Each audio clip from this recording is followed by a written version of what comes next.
चलिए last time हम लोगों ने E2 रिएक्शन स्टार्ट किया था। आई होप आपको सिडजेफ और हाफमैन प्रोडक्ट क्लियर होगा। सिडजेफ and Hofmann product,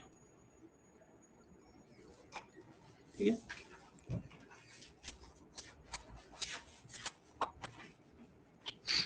last time मैंने ये वाला क्वेश्चन भी कराया था, आपको याद हो तो।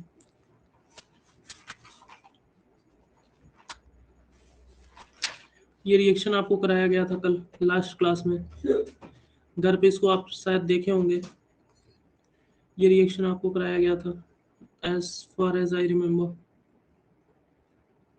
किसी कुछ पूछना है प्रीवियस क्लास से? Anyone has to ask anything? Should I proceed? चलिए आते हैं E2 रिएक्शन पे। वैसे मैंने स्टार्ट कर दिया था, but let us rewind what we have studied. Elimination was of three type. Elimination reaction कितने तरीके का था? 3 तरीके का। अगर हम लोग पोजीशन की बेसिस पे किए करें elimination reaction is of three, इसको अगर हम क्लासीफाई करें तो 2 कैटेगरी में क्लासीफाई कर सकते हैं। पहला था on basis of position, on basis of position, या तो हम इसी को 2 पार्ट में कर सकते हैं। ऑन बेसिस ऑफ पोजीशन में ही कितने तरीके का होगा? 2, अल्फा बीटा और alpha gamma elimination. Alpha beta elimination 3 तरीके का था। हम लोगों ने पढ़ा था E1, E2, E1CB। Alpha gamma में हमेशा कौन सा कंपाउंड बनता था? Cyclic. Not part of your syllabus, this you will study in graduation, not in syllabus. और E1CB, this is also not in syllabus. आपको सिर्फ E1 और E2 पढ़ना था, ठीक है। तभी मैंने E1CB बता दिया था कि होता क्या है। It is inverse of E1, मतलब जितना बेसिक चीज रिक्वायर्ड थी वो मैंने बता दिया है, ठीक। E1 रिएक्शन हम लोग डिटेल में पढ़ चुके थे। आज हम लोग को स्टार्ट करना था E2 एलिमिनेशन, और मैंने E2 एलिमिनेशन आपको स्टार्ट भी करा दिया था। आप मुझे सिर्फ इतना बताइए कि how will you recognise a reaction whether it is a E1 और E2। कैसे जानेंगे कि रिएक्शन E1 है कि E2? क्या देख के आप जानेंगे कि रिएक्शन E1 है कि E2?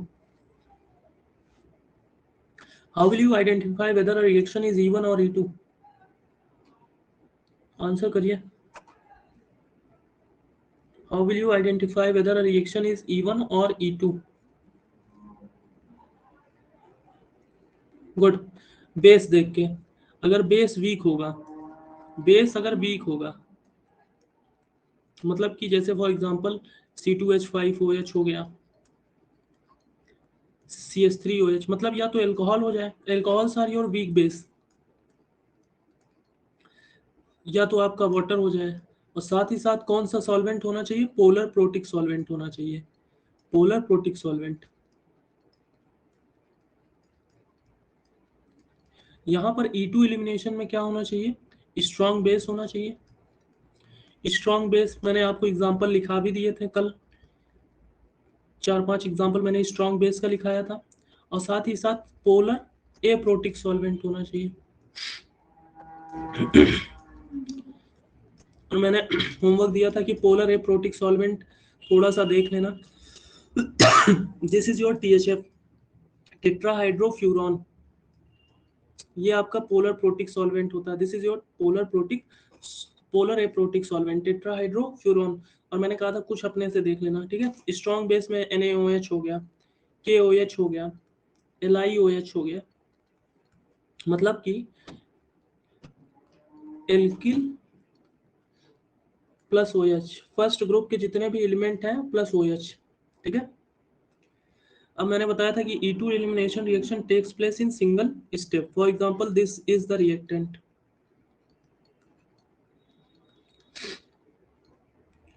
ये अल्फा कार्बन, ये बीटा कार्बन, और इस पे हमने डाल दिया KOH। ये बेस इतना स्ट्रांग है कि ये पहले कार्बोकटायन का वेट नहीं करेगा कि कार्बोकटायन बने तब हम रिएक्ट करेंगे। जैसे पहले वाले केस में क्या होता था, जो वीक बेस था वो पहले कार्बोकटायन बनने का वेट करता था। यहाँ पर ऐसा कुछ नहीं होगा। यहाँ पर जो पोलर प्रोटिक सॉल्वेंट होगा वो कार्बन और Cl के बीच का बॉन्ड कमजोर करता जाएगा, और जो बेस होगा स्ट्रॉन्ग बेस वो इस हाइड्रोजन को निकालता भी जाएगा। ये स्ट्रॉन्ग बेस KOH इस हाइड्रोजन को निकालता रहेगा, और पोलर एप्रोटिक सॉल्वेंट इस Cl और कार्बन के बीच का बॉन्ड क्या करेगा, वीकन कर देगा। अब जैसे Cl और H निकलते रहेंगे, यहाँ पर इसकी एक वैलेंसी और इसकी एक वैलेंसी खाली होगी, तो जैसे ये धीरे धीरे निकलेंगे जैसे ये बॉन्ड बनता रहेगा। आई बात समझ में? तो कार्बन की यहाँ पर वैलेंसी देखेंगे तो कितनी हो जाएगी, 5, and this will be called as transition state. इसे हम कौन से स्टेट बोलेंगे, this will be called as transition state. Transition state में कार्बन की वैलेंसी कितनी होती है, 5। एक टाइम आएगा जब Cl और H निकल जाएगा, and you will get this product RCH double bond CH2। ठीक, द रिएक्शन, ये स्टेप क्या होगी, स्लो स्टेप होगी। और स्लो स्टेप में देखिए रिएक्शन में बेस भी काम कर रहा है as well as your alkyl halide. तो यहाँ पर रेट ऑफ रिएक्शन क्या आएगा, rate of reaction equals to K times alkyl halide. ये पूरा एल्किल हैलाइड ही तो है, एल्किल हैलाइड की पावर 1 और बेस की पावर 1। यहाँ से ऑर्डर ऑफ रिएक्शन कितना आ जाएगा, 2। और चूंकि रिएक्शन में 2 मॉलिक्यूल पार्टिसिपेट किए हैं, तो therefore this reaction will be called as bimolecular reaction. This will be called as bimolecular reaction. Reaction में जितने रिएक्टेंट स्लो स्टेप में पार्टिसिपेट करते हैं, यहाँ पर किस स्लो स्टेप में कितने रिएक्टेंट पार्टिसिपेट किए हैं, तो ये बाई मॉलिक्यूलर। जब इवन रिएक्शन देखे थे तो उसमें सिर्फ एक रिएक्टेंट पार्टिसिपेट कर रहा था, इसीलिए वो कौन सा रिएक्शन था, यूनिमॉलिक्यूलर। ये था आपका पूरा E2 का मैकेनिज्म। बोलो यहाँ तक बेटा समझ में आया सभी को, यहाँ तक सभी को समझ में आया, यस और नो? ओके ओके, अब सब इंपॉर्टेंट पॉइंट देख लो, इंपॉर्टेंट पॉइंट।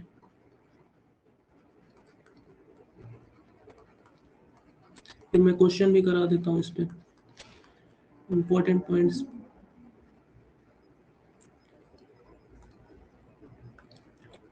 इसमें पहला इंपॉर्टेंट पॉइंट क्या होगा, rate of reaction. Rate of reaction is directly proportional to, जब हम लोग E1 पढ़े थे तो वहां पर स्टेबिलिटी ऑफ कार्बोकैटायन था, यहाँ पर क्या होगा, स्टेबिलिटी ऑफ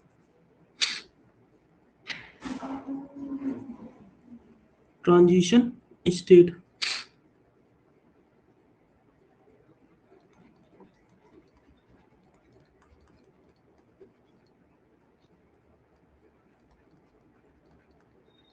दूसरी बात,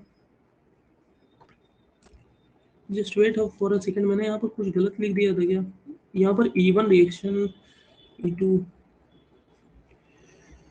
just wait for a second, सही तो लिख रहा हूँ, ठीक ठीक ठीक ठीक। दूसरी बात, सिंगल स्टेप रिएक्शन होगी, कितने स्टेप में हो रही है, एक स्टेप में, सिंगल स्टेप रिएक्शन। और सिंगल स्टेप में जो रिएक्शन होती है उसे हम कंसल्टेड रिएक्शन बोलते हैं।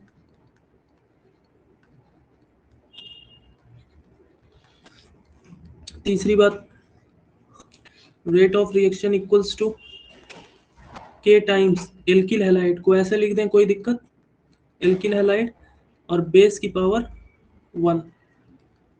यहाँ से आ जाएगा order of reaction equals to 2, second order reaction. Question number 4, sorry point number 4, ये सब मैंने लिखा भी दिया था कल। यहाँ पर हम लोग स्ट्रॉन्ग बेस यूज करते हैं, such as sodium NaNH2 CH3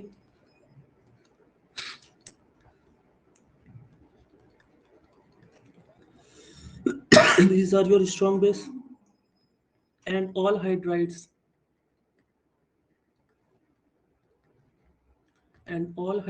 of alkali metal.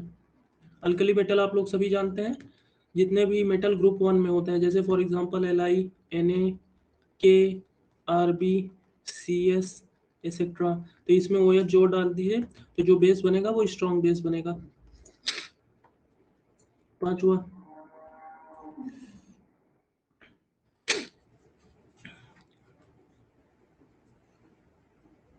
Polar aprotic solvent. हम लोग यहाँ पर कौन सा सॉल्वेंट यूज करेंगे? Polar aprotic solvent. और साथ ही साथ उसके हम लोग एल्कोहलिक मीडियम लेंगे, मतलब कि रिएक्शन में एल्कोहलिक मीडियम भी लेंगे, एल्कोहल लेंगे। छठवां, पोलर एप्रोटिक सॉल्वेंट का काम आप लोग जान ही रहे हैं, कार्बन और Cl के बीच का बॉन्ड तोड़ना। यहाँ पर कोई रीअरेंजमेंट नहीं होगी क्योंकि यहाँ पर जो बन रहा है वो ट्रांजिशन स्टेट है, ना तो कार्बोकैटायन नहीं है, तो यहाँ पर कोई भी रीअरेंजमेंट होने के चांस नहीं है। ठीक है, अभी मैं आपको समझाता हूँ, ध्यान से देखिएगा क्या डिफरेंस है E1 और E2 में। इसी पॉइंट पे एक क्वेश्चन अभी मैं कराऊंगा आपको। ठीक, चलिए क्वेश्चन देखिए।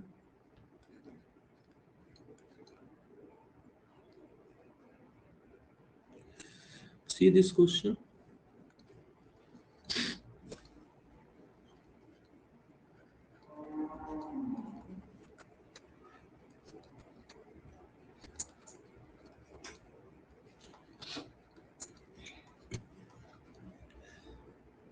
इसमें हमने डाला एल्कोहलिक KOH। ठीक है, और THF का मतलब पोलर एप्रोटिक सॉल्वेंट। अब ध्यान से सुनिएगा, रिएक्शन कितने स्टेप में होगी? आप सभी को पता है रिएक्शन एक स्टेप में होगी।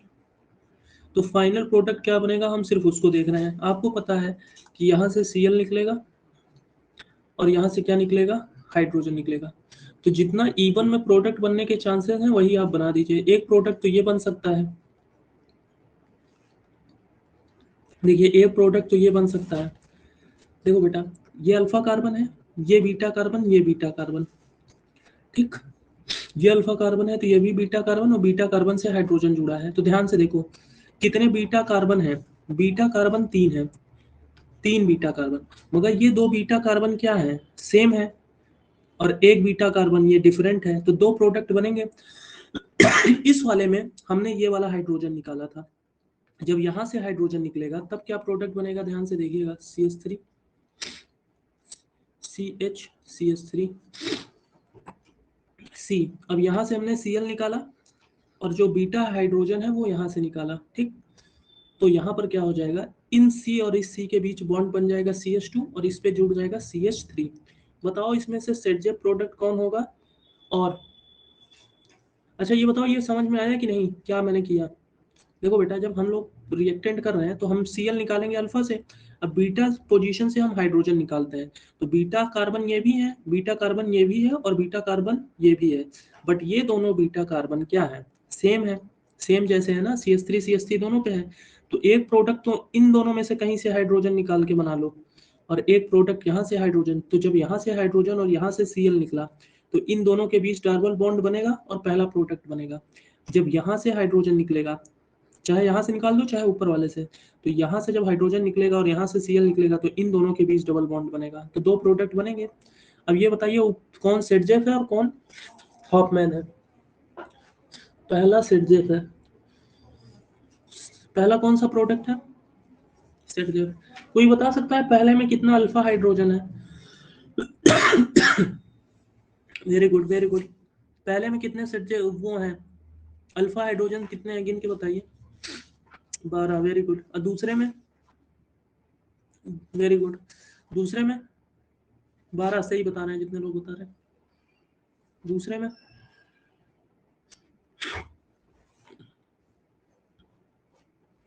दूसरे में गिनिए 6, वेरी गुड, वेरी गुड। देखो बेटा, ये कार्बन sp2 हाइब्रिडाइज्ड, ये कार्बन sp2 हाइब्रिडाइज्ड, इसके बगल में ये कार्बन अल्फा, ये अल्फा, ये अल्फा, ये अल्फा। 3 3 6 3 9 3 12, अल्फा हाइड्रोजन 12 है, तो रेजोनेटिंग स्ट्रक्चर कितना बनेगा? 13। यहाँ पर देखिए ये sp2 हाइब्रिडाइज्ड, ये sp2 हाइब्रिडाइज्ड, यहाँ पर कोई अल्फा नहीं है। ठीक, यहाँ पर ये अल्फा और ये अल्फा। ठीक, यहाँ पर देखिए कितने हाइड्रोजन है? 3, और यहाँ पर CH2, एक सेकंड रुकिए, CH2 3, एक अल्फा तो इधर हो गया, ठीक 3, और ये अल्फा, एक चार अल्फा है भाई, 4 अल्फा हाइड्रोजन है, तो रेजोनेटिंग स्ट्रक्चर कितना बनेगा, 5 ही तो बनेगा। दूसरे वाले में देखिए 4 है, 6 कैसे है, देखिए 4 है, देखो ये sp2 हाइब्रिडाइज्ड, ये sp2 हाइब्रिडाइज्ड, इसके बगल कोई अल्फा कार्बन है नहीं, इसके पास 3 अल्फा हाइड्रोजन है और इसके पास सिर्फ एक अल्फा हाइड्रोजन है। तो कितने हो गए, 4, रेजोनेटिंग स्ट्रक्चर कितने बनेंगे, 5। समझ में आया? तो ज्यादा स्टेबल कौन होगा, जिसके रेजोनेटिंग ज्यादा स्ट्रक्चर होंगे। ये सेटजेप प्रोडक्ट हो गया, ये आपका कौन सा प्रोडक्ट हो गया, हाफमैन। और जिनको ऐसे ना समझ में आया वो ऐसे समझ लें, जहां पर डबल बॉन्ड है उन दो कार्बन को देखो, इससे 2 कार्बन जुड़े हैं और इससे कितने कार्बन जुड़े हैं, 2, तो ये कितने बार सब्सटीट्यूटेड है, 4 बार सब्सटीट्यूटेड है।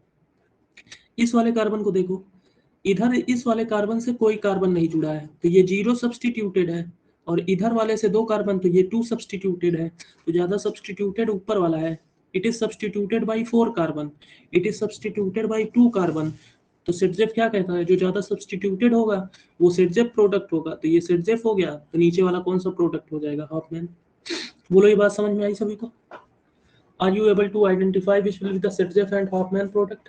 बस कुछ नहीं, आपको सिर्फ कार्बन कार्बन के डबल बॉन्ड को देखो, यहाँ पर कार्बन कार्बन के डबल बॉन्ड देखो, ये कितने कार्बन से जुड़ा है और देखो ये कितने कार्बन से जुड़ा है। अब देखो यहाँ पर अगर ये मान लो 2 प्रोडक्ट आ जाए, मैं ऐसे ही एग्जांपल रैंडम दे रहा हूँ,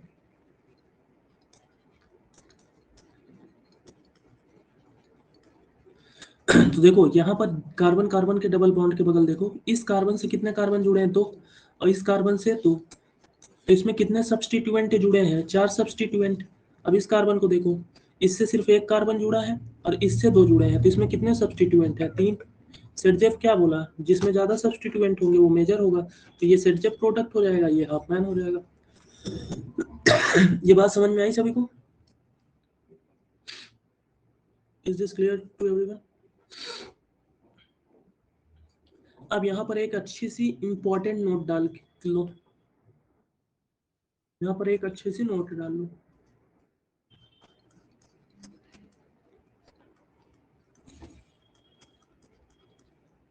इतना डिटेल में वैसे आपसे कभी पूछा नहीं जाएगा, तब भी देख लो।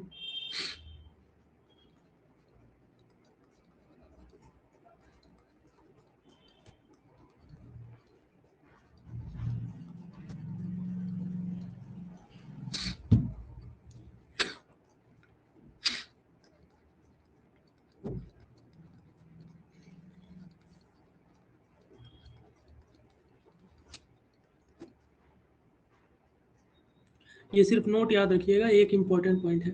ये बताओ जो हमने लिया है ये क्या है, what is this, what is this?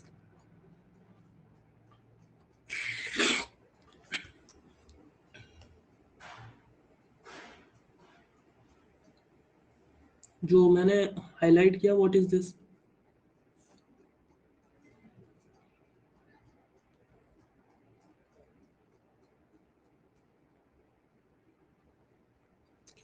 बोलो भाई लोग, सभी लोग, strong base, very good. But अगर तुम इस स्ट्रॉन्ग बेस को देखो, तो इस स्ट्रॉन्ग बेस में बहुत बल्की ग्रुप जुड़े हैं कि नहीं, इसको हम लोग बल्की बेस कह सकते हैं क्या, इसको हम बल्की स्ट्रॉन्ग बेस कह सकते हैं क्या? क्योंकि इससे इतना बड़ा बल्की ग्रुप जुड़ा है, ये बल्की ग्रुप जुड़ा है, तो बल्की स्ट्रॉन्ग बेस बोल दो, कोई दिक्कत? अब एक चीज मुझे आप बताइए, इस बेस का काम क्या होता है, what is the use of this base? इस बेस का काम क्या है? अभी तक जो भी बेस यूज कर रहे थे उसका काम क्या था, what was the use of base in our reaction? कोई लोग टाइप करिए, बेस का काम क्या था, चाहे वो E1 रिएक्शन हो चाहे E2 रिएक्शन हो, बेस का काम क्या था? जितने लोग आंसर नहीं कर रहे हैं, दिख रहा है कि अटेंटिव नहीं है ना, तो आप लोग वीडियो देखते हैं कभी रिवाइज। वेरी गुड सौम्य। अब्स्ट्रैक्ट प्रोटॉन, मगर किस पोजीशन से, प्रोटॉन निकालता कहाँ से, कहाँ से प्रोटॉन निकालता है ये बताइए, beta position, good good good good. Good Shreya, good Saumya. Base का काम है प्रोटॉन निकालना, कहाँ से? Beta position. अब मान लो जब ये रिएक्शन होगा तो आपने स्ट्रॉन्ग बेस देखा, आपको पता चल गया कि रिएक्शन क्या होगा। रिएक्शन क्या होगा? E2 रिएक्शन होगा। अब एक चीज ध्यान से सुनिए, यहाँ पर ये जो Cl है, ये पोजीशन कौन सी पोजीशन है? अल्फा। ये है बीटा पोजीशन और ये है बीटा। अब एक चीज ध्यान से सुनिएगा, मेरी बात को समझने की कोशिश करिएगा। जब ये Cl निकलेगा, जब ये Cl निकलेगा, उसी के साथ साथ, मतलब साइमल्टेनियसली, या तो हाइड्रोजन इससे निकलेगा या तो इस साइड से निकलना चाहिए, और इस हाइड्रोजन को निकालेगा कौन? ये बेस। अब ध्यान से सुनिए, ये बेस जो है यहाँ पर जाके हाइड्रोजन नहीं निकाल सकता, क्योंकि इसका ये जो बल्कि पार्ट है वो यहाँ पर पहुंच नहीं पाएगा, और यहाँ पर खुद ही एक बल्कि ग्रुप जुड़ा है, तो यहाँ से बीटा हाइड्रोजन निकालना बहुत कठिन हो गया। ठीक, तो ये क्या करेगा, जब यहाँ पर ये घुस ही नहीं पा रहा है तो बीटा हाइड्रोजन निकाल नहीं पाएगा, क्योंकि ये खुद ही बड़ा है। तो बीटा हाइड्रोजन ये कहाँ से निकालेगा? इस साइड से, and you will get this product.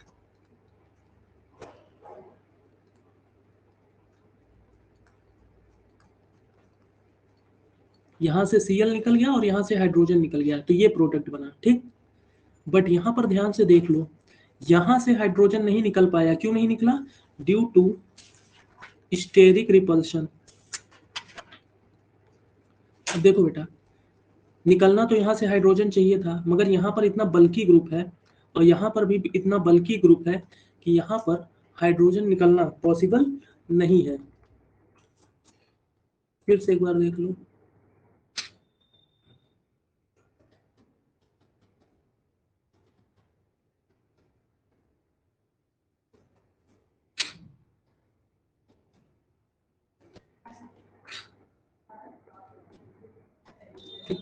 ध्यान से देखिए, जब ये रिएक्शन होगी तो स्ट्रॉन्ग बेस है, बीटा हाइड्रोजन निकलेगा, यहाँ से भी निकल सकता है, यहाँ से भी निकल सकता है, मगर ये इतना बल्कि ग्रुप है कि यहाँ पर जाके हाइड्रोजन निकाल ही नहीं पाएगा, तो उसकी मजबूरी है कि हाइड्रोजन यहाँ से निकाले, तो यहाँ पर यही प्रोडक्ट मिलेगा। ध्यान से देख लो, और अगर ध्यान से देखते, अगर मान लेते ये स्ट्रॉन्ग बेस ना होता, ये स्ट्रॉन्ग बेस मतलब बल्कि बेस ना होता, तो हाइड्रोजन यहाँ से भी निकल सकता था, तब प्रोडक्ट क्या बनता? ये बनता। अगर ये बल्कि ग्रुप ना होता, अगर ये बल्कि बेस ना होता तो ये बनता।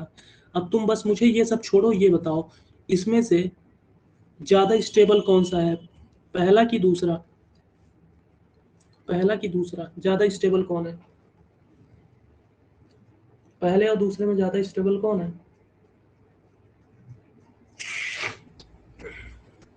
दूसरा ज्यादा स्टेबल है, सभी को दिख रहा है ना। तो दूसरा वाला क्या होना चाहिए था? ये सिडजेप प्रोडक्ट होना चाहिए था, और ये कौन सा प्रोडक्ट होना चाहिए था? हाफमैन। बट ये जो बल्कि ग्रुप है, ये तो आपको पता है कि ये यहाँ पर अटैक, यहाँ से प्रोटॉन एब्स्ट्रैक्ट कभी नहीं कर सकता, कैन नॉट एब्स्ट्रैक्ट प्रोटॉन, यहाँ से ये कभी भी प्रोटॉन एब्स्ट्रैक्ट नहीं कर सकता, तो ये प्रोडक्ट कभी भी बनेगा ही नहीं, सिर्फ प्रोडक्ट बनेगा ही नहीं, सिर्फ एक प्रोडक्ट बनेगा हाफमैन, और यही मेजर प्रोडक्ट हो जाएगा। तो कोई आपसे पूछ ले क्या हाफमैन प्रोडक्ट हमेशा माइनर होता है, तो आंसर नहीं। आई बात समझ में? मैं क्या समझाना चाह रहा था कि अगर बल्कि बेस है, अगर बेस आपका बल्कि है, तो वहां पर जो मेजर प्रोडक्ट होता है वो हाफमैन होता है। ये बात कितने लोग को समझ में आई? जब आपका स्ट्रॉन्ग बेस बल्कि होगा तो वो हाइड्रोजन, जैसे अभी इस वाले एग्जांपल में देखा, वो हाइड्रोजन वो वाला नहीं निकाल पाया जिससे सेट जब प्रोडक्ट बनता, वो हाइड्रोजन वो निकाला जहां से कौन सा प्रोडक्ट बना? हाफमैन। तो हाफमैन प्रोडक्ट भी मेजर हो सकता है। Is this clear? यस और नो? हाफमैन मेजर तब होगा जब सेट जब प्रोडक्ट नहीं बनेगा। बोलो कितने लोग को ये बात समझ में आई?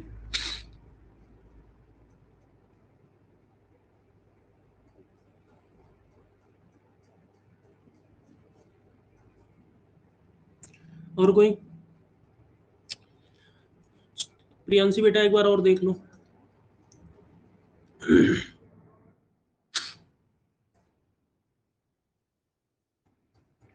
एक बार और देख लीजिए। इस बार मैं आपसे 2 बार फीस लूंगा।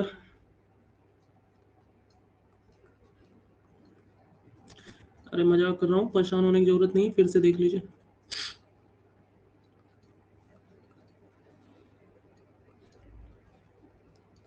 मैंने अभी लिखाया था आपको कि ये बेस है, स्ट्रॉन्ग बेस है। कौन सा बेस है?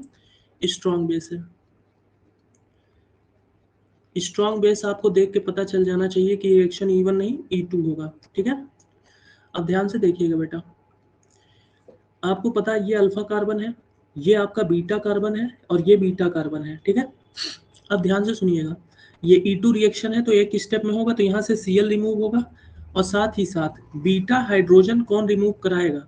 Beta hydrogen strong base remove कराएगा। अब स्ट्रॉन्ग बेस बीटा हाइड्रोजन यहाँ से रिमूव करा सकता है, यहाँ से नहीं करा सकता। क्यों? क्योंकि यहाँ पर पहले से ही 2 ग्रुप बल्कि बल्कि ग्रुप जुड़े हुए हैं और यहाँ पर पहले से ही 3 बल्कि ग्रुप है, तो रिएक्शन इधर से बीटा हाइड्रोजन कभी भी पॉसिबल, बीटा हाइड्रोजन का एब्स्ट्रैक्शन पॉसिबल नहीं है।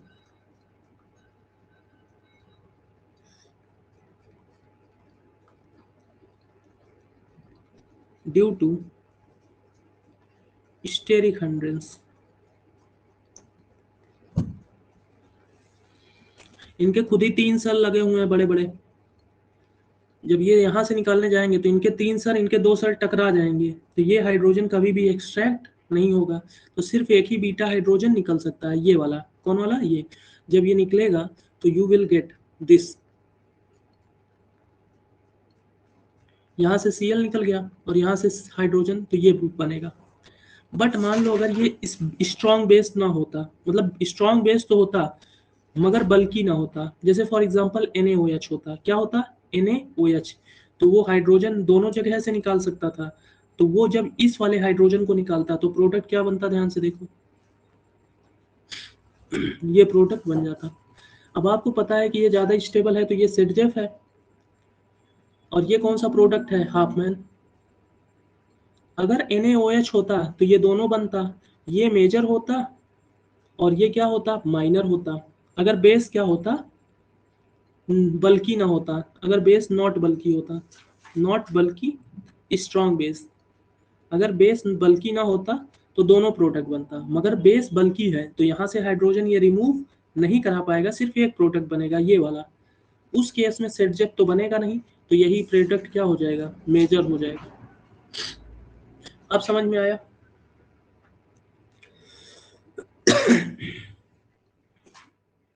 अब समझ में आया बेटा?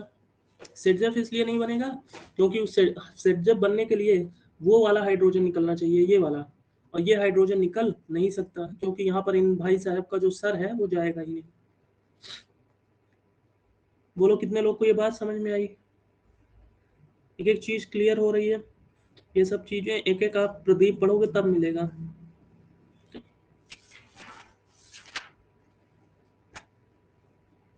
बेटा देखो, कंसल्टेड और नॉन कंसल्टेड कोई बड़ी चीज नहीं है।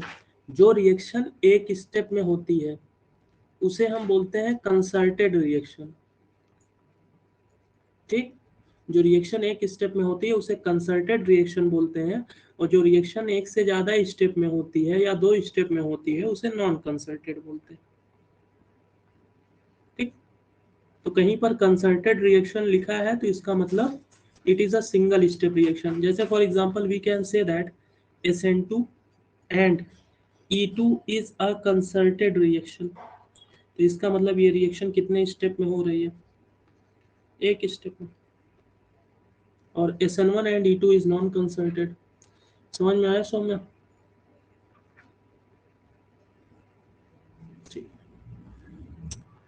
This is in to your elimination reaction. यहाँ पर एलिमिनेशन रिएक्शन खत्म हो गया, मगर मैं एक क्वेश्चन आपको करा देता हूँ। ठीक है, सी दिस क्वेश्चन, और बहुत अच्छे से ध्यान से समझिएगा, और ये क्वेश्चन जाके अपने टीचर से पूछिएगा। देखिएगा, पूछिएगा कि सर इसमें क्या प्रोडक्ट बनेगा। जो ऊपर वाला क्वेश्चन मैंने कराया है जिसमें हाफमैन प्रोडक्ट मेजर बना है, आप पूछिएगा कि सर इसमें कौन सा आंसर आएगा जो मैंने ऊपर कराया। ठीक, ये वाला क्वेश्चन आप जाके पूछिएगा। देखिएगा, अधिकतर टीचर दोनों बताएंगे, अगर बता पाए तो, पता नहीं उनको आता भी है कि नहीं, वो बताएंगे ये भी बनेगा ये भी बनेगा। बट आपको समझ में आ गया ना कि यहाँ पर क्या बनेगा? सिर्फ ये बनेगा, और ये किसके साथ होगा? Strong base. इस बेस को कभी कभी ऐसे भी लिख सकते हैं, ठीक, तो कंफ्यूज मत होइएगा।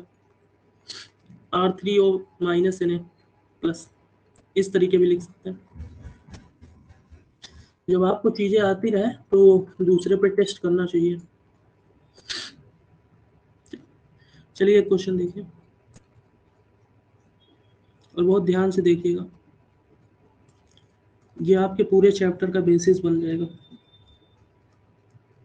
मतलब जितना एलिमिनेशन रिएक्शन पढ़े हो ना, एक ही लाइन में सब क्लियर हो जाएगा।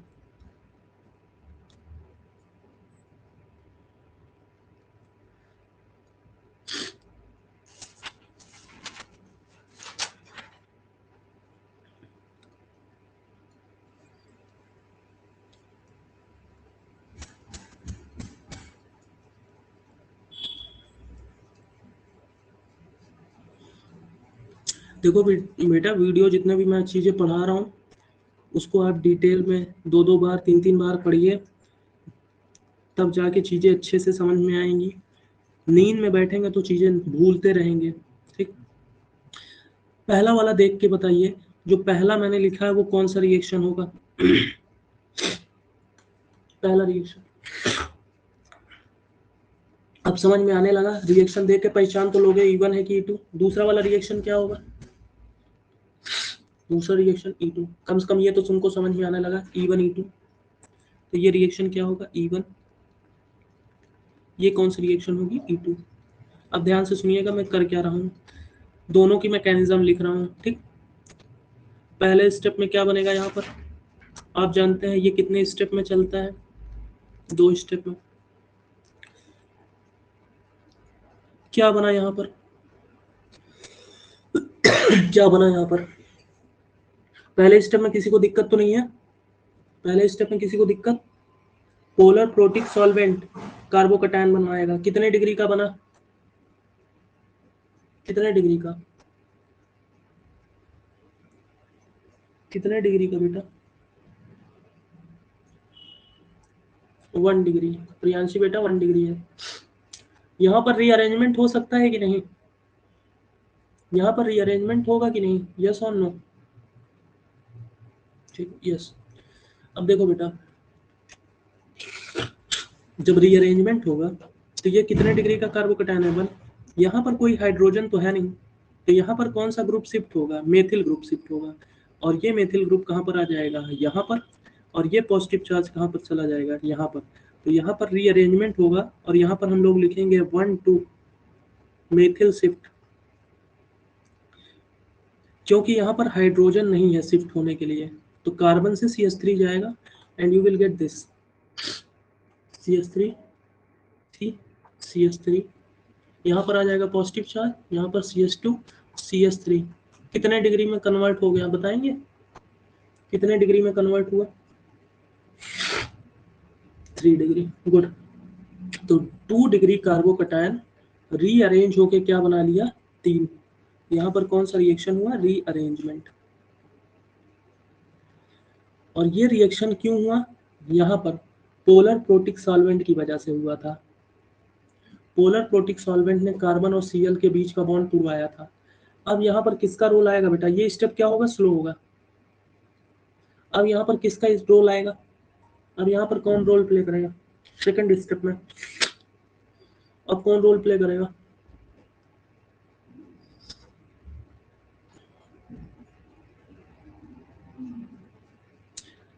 अब सेकंड स्टेप में कौन रिएक्शन कराएगा? बेटा आप लोग पढ़ नहीं रहे हैं। Weak base. Good. Weak base. अब आएगा weak base. Weak base hydrogen extract कराएगा। ये भी आप देखिए, अब बीटा कार्बन कितने हैं ध्यान से देखो, कितने बीटा कार्बन है? ये भी बीटा कार्बन है, ये भी बीटा कार्बन है, ये भी बीटा कार्बन है। 2 बीटा कार्बन सेम है, ठीक, और ये अलग है। तो 2 प्रोडक्ट बनेंगे, चाहे इन दोनों में से एक में से निकाल दो और एक बार इसमें से। तो देखो पहला प्रोडक्ट क्या बनेगा? CH2। यहाँ से निकालना है तो यहाँ पर double bond C, CH3, CH2, CH3, एक प्रोडक्ट ये बनेगा। और एक बार हम लोग हाइड्रोजन यहाँ से निकालेंगे तो you will get CH3, C, CH3, double bond CH CH3। कौन लोग मुझे बताएगा, ये दोनों प्रोडक्ट समझ में आए सभी को? ये दोनों प्रोडक्ट समझ में आए जो बने हैं? अब बताओ कौन सा इसमें मेजर होगा, कौन सा माइनर होगा? कौन सा मेजर, कौन सा माइनर? गुड, सेकेंड वाला सेट जेफ। क्योंकि देख लो यहाँ पर इस कार्बन से दो और एक यहाँ पर, इसको ऐसे लिख सकते हो, यहाँ से एक जुड़ा है तो कितने कार्बन जुड़े हैं? 3। यहाँ पर देख लो इससे एक भी कार्बन नहीं जुड़ा है, इससे 2 जुड़े हैं, तो ज्यादा सब्सटीट्यूटेड ये है, तो ये हो गया सेट, ये हो गया हाफमैन। ये रिएक्शन का प्रोडक्ट आएगा। बोलो कितने लोग को ये बात समझ में आ गई? कितने लोग को ये बात समझ में आई? पूरा रिएक्शन समझ में आया?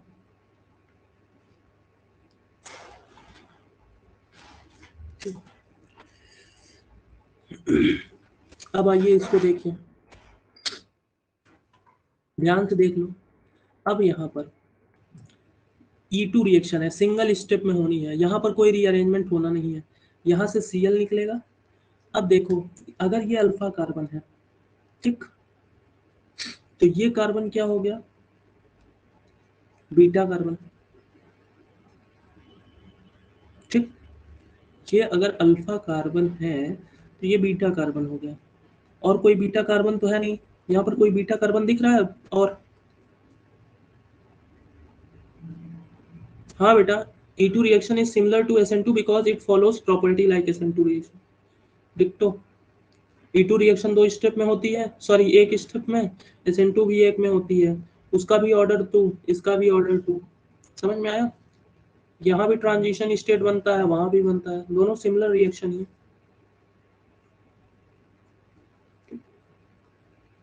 बस डिफरेंस ये आता है कि SN1 में कंपाउंड सेचुरेटेड से सेचुरेटेड में ही रहता है, यहाँ पर सेचुरेटेड से अनसेचुरेटेड में कन्वर्ट हो जाता है। ठीक है, बस इतना डिफरेंस होता है।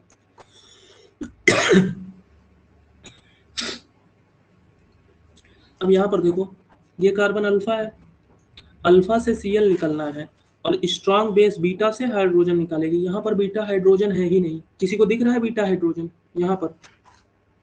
यहाँ पर किसी को बीटा हाइड्रोजन दिखा? यस और नो? नहीं। जब बीटा हाइड्रोजन है ही नहीं तो यहाँ पर कोई भी रिएक्शन समझ में आई कहानी? Is this clear to everyone?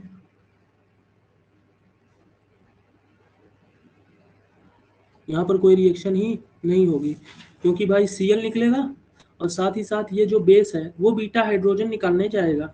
अब यहाँ पर देखा तो ये बीटा कार्बन है, बीटा कार्बन के पास कोई बीटा हाइड्रोजन है ही नहीं, तो जब बीटा हाइड्रोजन निकलेगा नहीं तो रिएक्शन कैसे होगी? तो यहाँ पर कोई भी रिएक्शन नहीं होगी।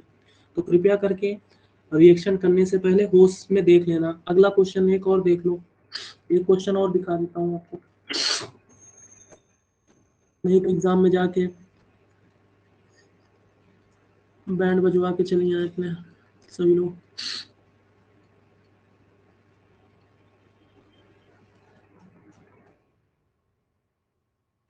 देखो उसी तरीके का रिएक्शन है, पहले वाले में यहाँ CH3 था, मैंने CH3 हटा दिया, ठीक है, CH3 की जगह मैंने हाइड्रोजन। इसको अपने से आप लोग ट्राई करिए, ट्राई इट योरसेल्फ, सभी लोग अपने से करिए।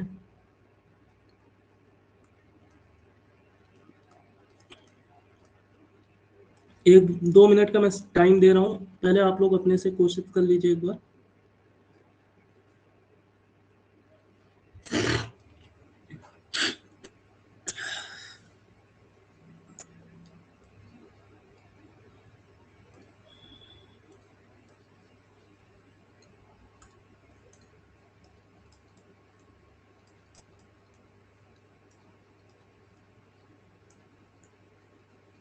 सभी लोग एक बार 2 मिनट का टाइम दे रहा हूँ, अपने से कर लीजिए रफ वॉक में।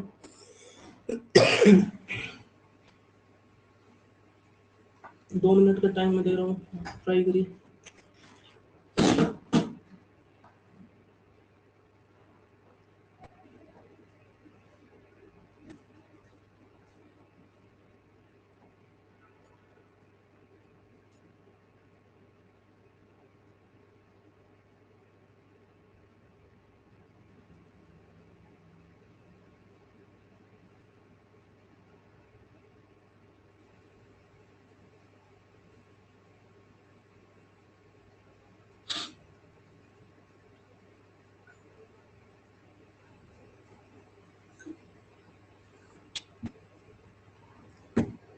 कितने लोग से हो गया? How many of you were able to solve this?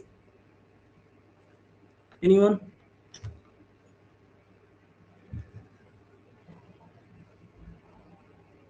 देखते हैं।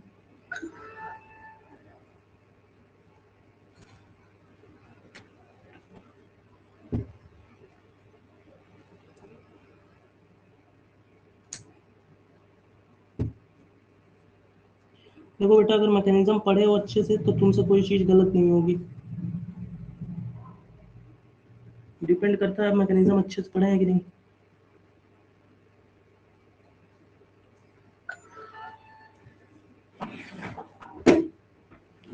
बाकी लोग गलत सही कुछ तो ट्राई करिए। चलिए मैं ही कराता हूँ। पहले ये बताओ, पहले वाले में रीअरेंजमेंट होगा कि नहीं होगा? पहले वाले में रीअरेंजमेंट होगा कि नहीं होगा? ठीक, गुड। देखो ये बना,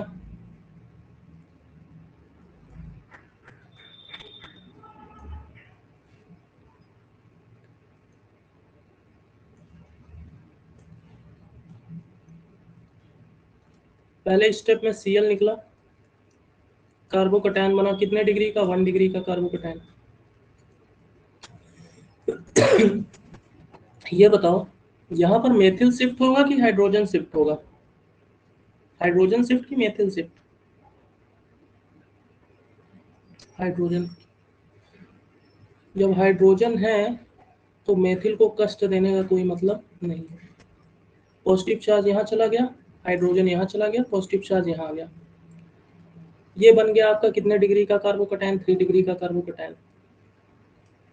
अब ध्यान से देखिए, यहाँ पर ये भी बीटा, ये भी बीटा, ये भी बीटा, और तीनों बीटा एक ही जैसे हैं, तो किसी एक बीटा से हाइड्रोजन निकाल दीजिए, किसी एक से एक हाइड्रोजन निकाल के डबल बॉन्ड बना दीजिए। वेरी गुड विवेक, एक ही प्रोडक्ट बनेगा और यही प्रोडक्ट आपका मेजर हो जाएगा। बोलिए ये बात समझ में आई? Very good. जिनका ये आ रहा है, यही जिनका आ रहा है, वेरी गुड। कितने लोग का ये आ रहा है? गुड। अब देखो यहाँ पर देख लो, अब इस वाले प्रोडक्ट में क्या होगा, ध्यान से देखो। ये सिंगल स्टेप में होगा, यहाँ पर Cl निकलेगा और जो स्ट्रॉन्ग बेस है वो हाइड्रोजन निकालने जाएगा। ठीक। अगर मान लो, देखो यहाँ पर एक चीज मैं और आपको समझा दे रहा हूँ। अगर यहाँ पर हम लोग ये ले लेते हैं,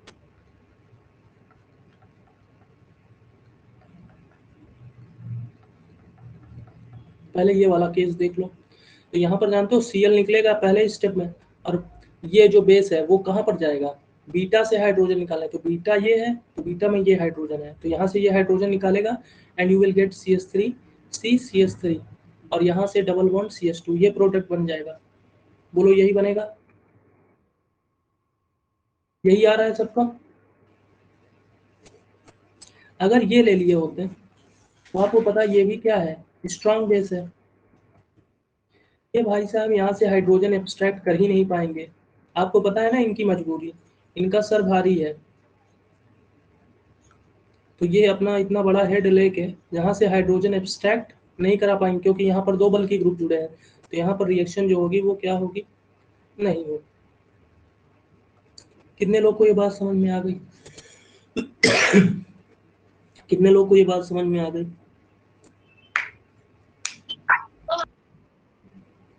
बताइए। कोई पूछ रहा है कुछ?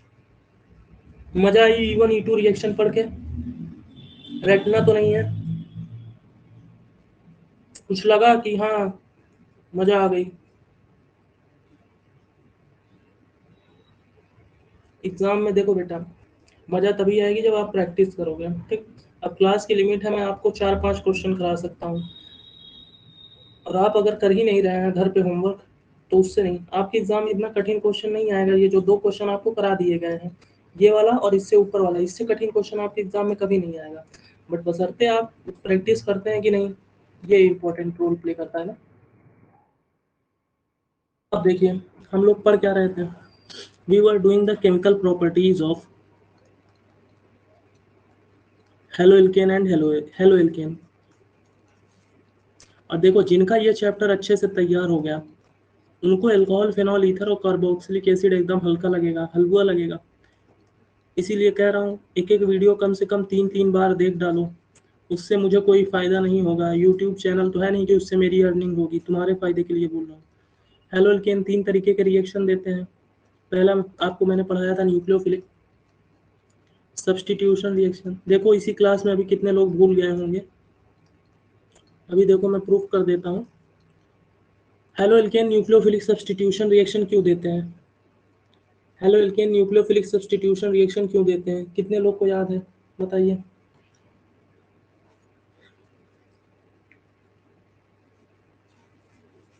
देखते हैं कितने लोग को याद है। टाइम फिक्स हो गए। वेरी गुड अल्फाज। पोलैरिटी, कार्बन और Cl के बीच कार्बन पे डेल पॉजिटिव चार्ज आ जाता है जिसके वजह से ये न्यूक्लियोफाइल को अटैक करता है। न्यूक्लियोफिलिक सब्स्टिट्यूशन रिएक्शन 2 तरीके के होते हैं, SN1, SN2। मैकेनिज्म पूरा पढ़ाया था, 13 तरीके की रिएक्शन आपको पढ़ाई गई थी और यहाँ के बाद आपको ऑप्टिकल आइसोमेरिज्म पढ़ाया गया था, ठीक है। उसके बाद आपको पढ़ाया गया था एलिमिनेशन रिएक्शन। एलिमिनेशन रिएक्शन मैंने बताया आपकी 2 तरीके की होती हैं, alpha beta elimination, alpha gamma. Alpha beta elimination is further of 3 type, E1, E2, E1CB। इतना पूरा पढ़ लिया, इन सब की मैकेनिज्म पढ़ ली और ये आपका सिलेबस का पार्ट नहीं है, तब भी याद रखना ये किसका इन्वर्स है, इन्वर्स ऑफ E1। अब आते हैं तीसरे रिएक्शन पे और लास्ट, रिएक्शन विथ मेटल्स। अगली हेडिंग डाल दीजिए रिएक्शन विथ मेटल्स। बेटा एक एक क्लास में जो एक एक लाइन बोली जा रही है उसको घर पे जाके रट लो, ना समझ में आए तो पूछ लो, मगर वीडियो कम से कम एक एक वीडियो 2-2, 3-3 बार देख लो। जिसका ये चैप्टर एकदम अच्छे से तैयार है उसके लिए ऑर्गेनिक केमिस्ट्री कुछ नहीं है। अगली हेडिंग डालिए रिएक्शन विथ मेटल्स।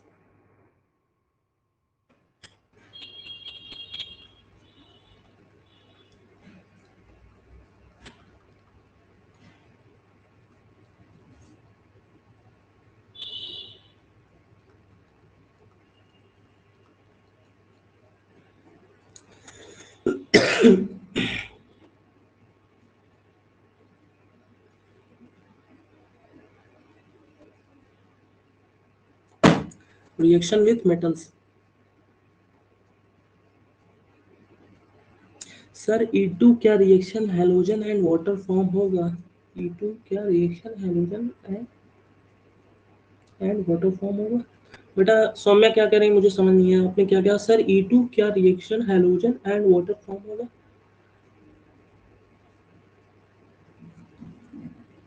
ये क्या कह रही है सौम्या, मुझे समझ नहीं है।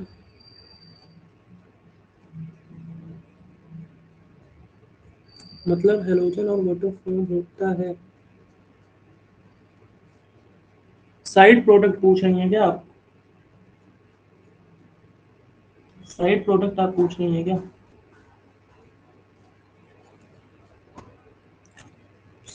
साइड प्रोडक्ट आपके हैलोजन एसिड बनेंगे बेटा ना, एक H निकल रहा है और एक X निकल रहा है। एक H और एक X निकल रहा है तो जाहिर सी बात है हैलोजन एसिड। वाटर भी बनेगा क्योंकि वो बेस के साथ, बेस क्या एब्स्ट्रैक्ट कर रहा है, हाइड्रोजन एब्स्ट्रैक्ट कर रहा है। जैसे मान लीजिए KOH है तो OH और H उधर से वाटर बना लेंगे और जो K बचा वो Cl को लेके KCl बनाएगा। कोई बात नहीं बेटा, ठीक है, गुड। चलिए रिएक्शन विथ मेटल से देखिए। रिएक्शन विथ मेटल में पहला देखिए, रिएक्शन विथ मैग्नीशियम।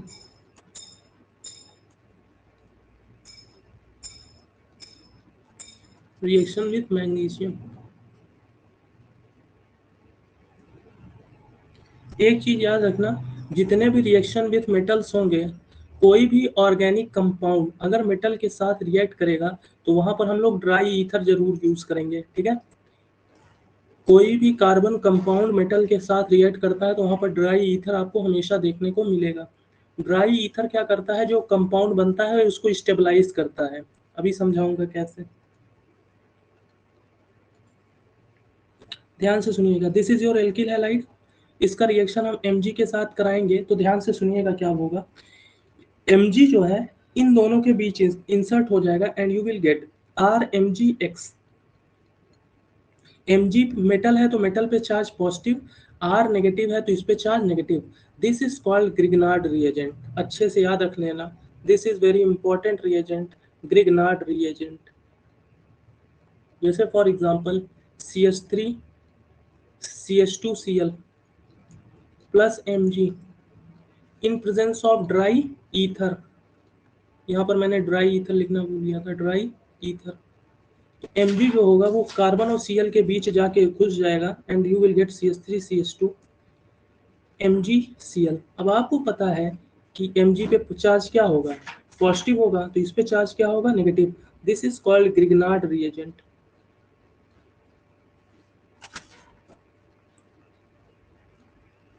एक चीज ये बताओ, ये कार्बोकैटायन है कि कार्बोएनायन है?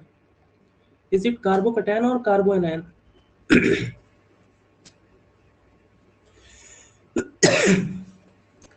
कार्बोनाइन।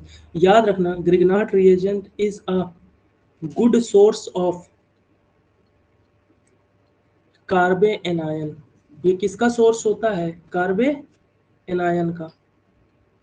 और एक बात और याद रखना, जो ग्रिग्नार्ड रिएजेंट होता है वो कैसे बनाते हैं, एल्किल हैलाइड का रिएक्शन हम लोग किसके साथ करा के रिएक्शन कराते हैं, एल्किल हैलाइड का रिएक्शन मैग्नीशियम के साथ कराते हैं ड्राई ईथर में, तो ग्रिग्नार्ड रिएजेंट बनता है।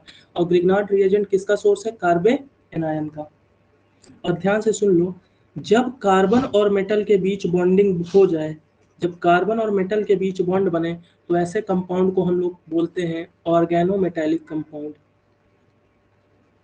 आर्गोनो, ऑर्गेनो क्यों कह रहे हैं, क्योंकि carbon is a organic compound और ये मेटल ऑर्गेनोमेटेलिक कंपाउंड। तो कोई पूछ ले ग्रिग्नार्ड रिएजेंट कौन सा कंपाउंड है, तो ऑर्गेनोमेटेलिक कंपाउंड। बोलो इसमें किसी को कोई दिक्कत हुआ? हाँ बेटा, जो प्रोडक्ट होगा वही तो लिखा हूँ, ग्रिग्नार्ड रिएजेंट ही तो लिखा हूँ। जो प्रोडक्ट बना है वो ग्रिग्नार्ड रिएजेंट तो ही है, यही तो मैं भी लिखा हूँ बेटा।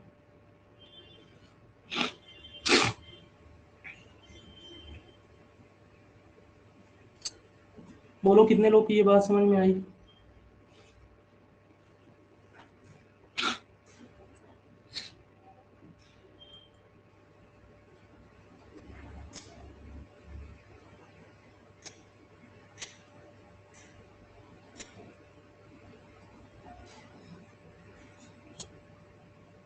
कोई भी ले सकते हो बेटा, कोई भी ले सकते हो, फ्लोरीन ब्रोमीन आयोडीन जो मन हो वो ले लो। फ्लोरीन नहीं लेते, फ्लोरीन नहीं लेते। ये फ्लोरो कंपाउंड मिलना बहुत इजी नहीं होता। CH3 CH2 या तुम जल्दी से आपको मिलेगा ही नहीं कहीं पर, ये जल्दी मिलता नहीं बेटा, फ्लोरो कंपाउंड नहीं मिलता, रेयर मॉलिक्यूल है ना। तो Cl हो सकता है, Br हो सकता है, आयोडीन भी हो सकता है, फ्लोरीन जल्दी नहीं लेते। अब इस रिएक्शन की मैकेनिज्म देख लो, ग्रिग्नार्ड रिएजेंट रिएक्शन कैसे होता है देता है, मैकेनिज्म ऑफ दिस रिएक्शन।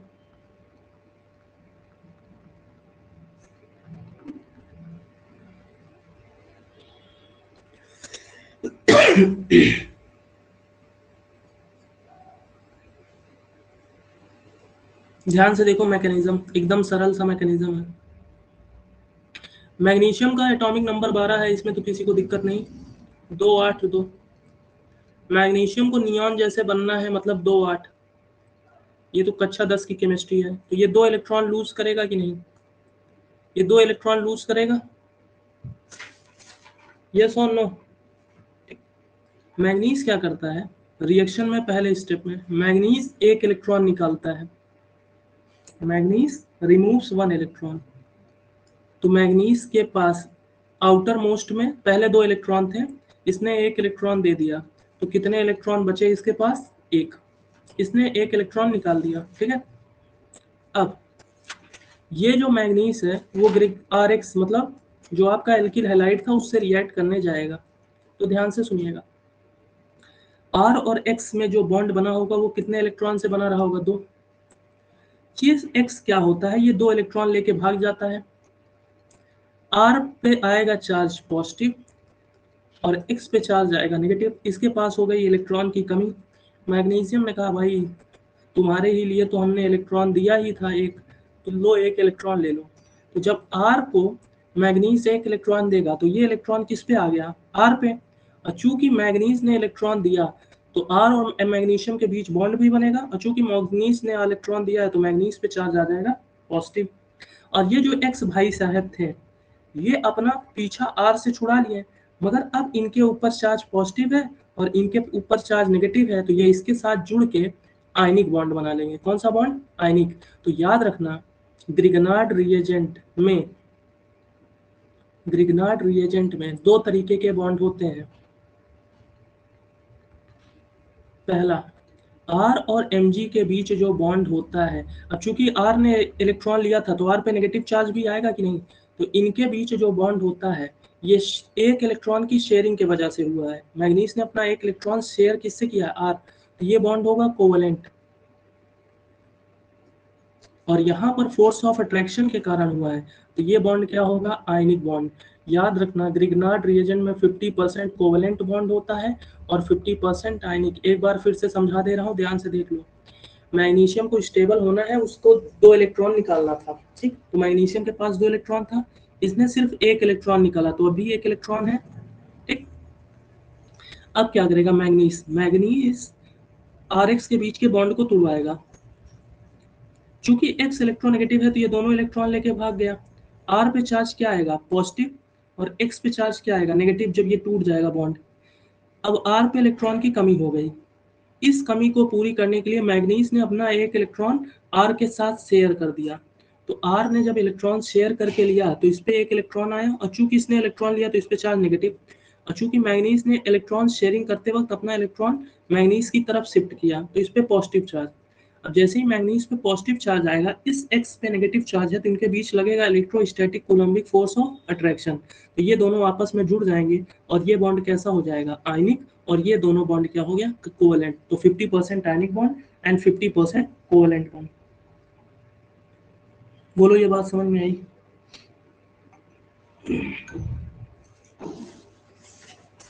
ये बात समझ में आई सभी को? देखो बेटा, इसके रिएक्शन में डिटेल में जाने की जरूरत नहीं है।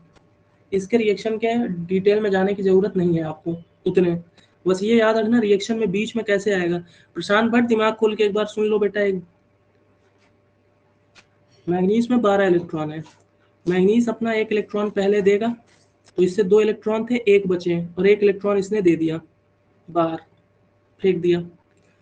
अब ये जो बना फ्री रेडिकल, फ्री रेडिकल बहुत ज़्यादा रिएक्टिव होते हैं, ये किसी के घर में आग लगा सकते हैं। तो इसने क्या किया? RX के घर में आग लगा दिया, मतलब कि ये दोनों बॉन्ड को ब्रेक करा दिया। जब बॉन्ड टूटेगा तो X इलेक्ट्रोनेगेटिव है, ये इलेक्ट्रॉन लेके भाग गया। R पे चार्ज आया पॉजिटिव, X पे चार्ज आया नेगेटिव। जिसके ऊपर पॉजिटिव चार्ज होता है उसके ऊपर इलेक्ट्रॉन की कमी होती है। मैग्नीज के पास 1 इलेक्ट्रॉन, इसका सरदर्द बना है, अगर ये हट जाता तो ये स्टेबल होता। तो मैग्नीज ने अपना इलेक्ट्रॉन इसके साथ शेयर कर लिया, R के साथ। तो जब इलेक्ट्रॉन की शेयरिंग हुई तो मैग्नीज ने इलेक्ट्रॉन ज्यादा शेयर किया, किधर की तरफ? R की तरफ ढकेल दिया। तो मैग्नीज पे चार्ज आ गया पॉजिटिव और R पे चार्ज आ गया नेगेटिव, क्योंकि इसने इलेक्ट्रॉन अपनी तरफ खींचा। अब जैसे ही इस मैग्नीज पे पॉजिटिव चार्ज आएगा, जो X नेगेटिव निकला वो इसकी तरफ अट्रैक्ट होगा electrostatic Coulombic force of attraction के कारण। तो यहाँ पर जो बॉन्ड बनेगा वो आयनिक हो जाएगा, और इधर वाला बॉन्ड क्या हो जाएगा? कोवेलेंट। इतना याद रखिएगा, RMgX।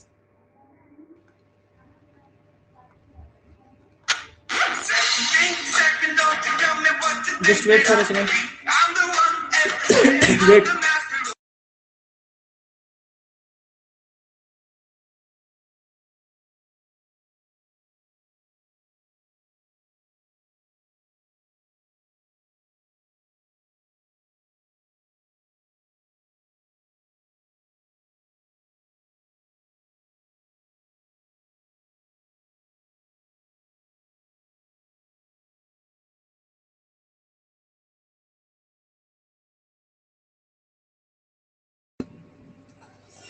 तो याद रखना इस पे चार्ज क्या होगा, negative. Just wait for a second. इस पे चार्ज होगा पॉजिटिव, इस पे होगा नेगेटिव। ये कौन सा बॉन्ड है, आयनिक, और ये कौन सा बॉन्ड है, कोवेलेंट। क्योंकि यहाँ पर मैंगनीज और आर के बीच इलेक्ट्रॉन की शेयरिंग हुई है, तो ये 50% कोवेलेंट है और ये 50% आयनिक है। बस इतना याद रखना। ग्रिग्नार्ड रिएजेंट किसका सोर्स है, it is a source of carbon ion. कितने लोग को ये बात समझ में आ गई? अगर मैकेनिज्म ना भी समझ में आई हो तो सर आर एल्किल होगा या एरिल, कुछ भी हो सकता है बेटा। आर जो है ये CH3 भी हो सकता है, C6H5 भी हो सकता है। ये भी ग्रिग्नार्ड रिएजेंट है, ये भी ग्रिग्नार्ड रिएजेंट है, ठीक है। तो ये एरिल भी हो सकता है, एल्किल भी हो सकता है।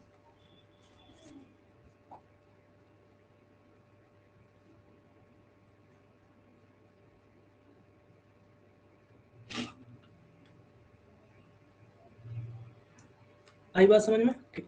अब ध्यान से सुनिएगा। तो कोई आपसे पूछ ले एल्किल हैलाइड मैंगनीज के साथ रिएक्ट करेगा तो क्या बनेगा, ग्रिग्नार्ड रिएजेंट। रिएक्शन किसके प्रेजेंस में होगी, ड्राई ईथर। इसका मैकेनिज्म आपके एग्जाम में कभी नहीं आएगा, बस याद रखना रिएक्शन में ये क्या हो जाता है, कार्बन और Cl के बीच इंसर्ट हो जाता है, sorry negative positive. This is your Grignard reagent. किस फॉर्म का है, RMgX, ठीक है। किसका सोर्स है, कार्बन आयन। अब ध्यान से सुनो, ये रिएक्शन इंपॉर्टेंट क्यों है। यहाँ पर जो कार्बन आयन बना है, अगर इसको हम लोग हाइड्रोजन दे दें, क्या दे दें, हाइड्रोजन, तो ये अल्केन में कन्वर्ट हो जाएगा। किस में कन्वर्ट हो जाएगा, अल्केन में। जैसे for example see this CH3 CH2 है, अगर इसको कहीं से H+ मिल जाए तो ये किस में कन्वर्ट हो जाएगा, CH3 CH3। अब ये क्वेश्चन उठता है इसको हाइड्रोजन कहाँ से मिलेगा, ठीक। तो ध्यान से सुनिए, ग्रिग्नार्ड रिएजेंट जैसे for example see this CH3 CH2X, या इसी को हम RMgX लिखते हैं, Cl कर लो इसको। इसको अगर कहीं से H+ मिल गया तो ये किस में कन्वर्ट हो जाएगा, CH3 CH3 अल्केन में, ठीक है। और साथ ही साथ क्या निकल जाएगा, MgCl। अब ये H+ कहाँ से मिलेगा, तो ध्यान से सुनो, ये H2O से मिल सकता है, एल्कोहल से मिल सकता है, अमोनिया से मिल सकता है, और H2S से मिल सकता है। एक क्वेश्चन आपके एग्जाम में पूछा जाता है कि ग्रिग्नार्ड रिएजेंट को हम लोग सील्ड बॉटल में क्यों रखते हैं, why Grignard reagent is kept in a sealed water, sealed bottle. इसलिए क्योंकि जो ग्रिग्नार्ड रिएजेंट होता है it is highly reactive.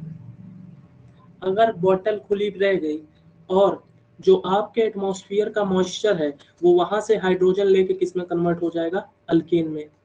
Grignard reagent is always kept stored in a closed bottle because Grignard reagent is highly reactive.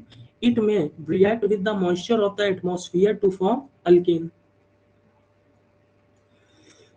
Yeah, from moist air. ये बात कितने लोग को समझ में आ गई? पहला रिएक्शन सभी को समझ में आया?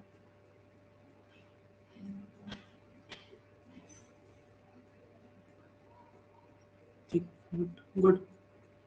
रिएक्शन विथ मैग्नीशियम में याद रखिएगा, ये पहला रिएक्शन था, रिएक्शन विथ मैग्नीशियम।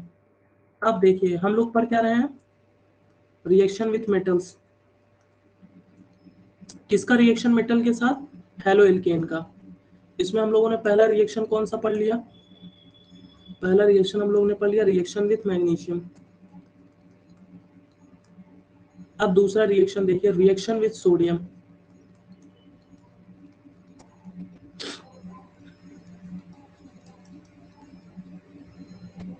यहाँ पर थोड़ा सा याद रखिएगा, RCl + Mg equals to RMgCl। Short में याद रखना, कोवेलेंट, आयनिक, कार्बोनाइल, हाइड्रोजन के साथ रिएक्ट करके अल्केन। हो गया, 2 लाइन में याद रखिएगा। अब आइए रिएक्शन विद सोडियम। वही in presence of dry ether, in presence of dry ether. याद रखना, जब सोडियम लेते हैं, क्या लेते हैं? सोडियम। तो सोडियम के 2 मॉलिक्यूल हेलो एल्केन के 2 मॉलिक्यूल के साथ रिएक्ट करते हैं। ये जो Na है, एक Na यहाँ का एक X निकाल लेगा और एक Na यहाँ का X निकाल के बना लेगा 2NaX। अब ये 2 R खाली हो गए, ये आपस में कपल कर जाएंगे। कपल करने का मतलब जुड़ जाएंगे इन प्रेजेंस ऑफ ड्राई ईथर, और इस रिएक्शन का नाम है वुड्स रिएक्शन। याद रखना, this is very important, this is called Wurtz reaction. नाम बहुत अच्छे से याद रखना, वुड्स रिएक्शन। एग्जाम्पल और देख लो ध्यान से।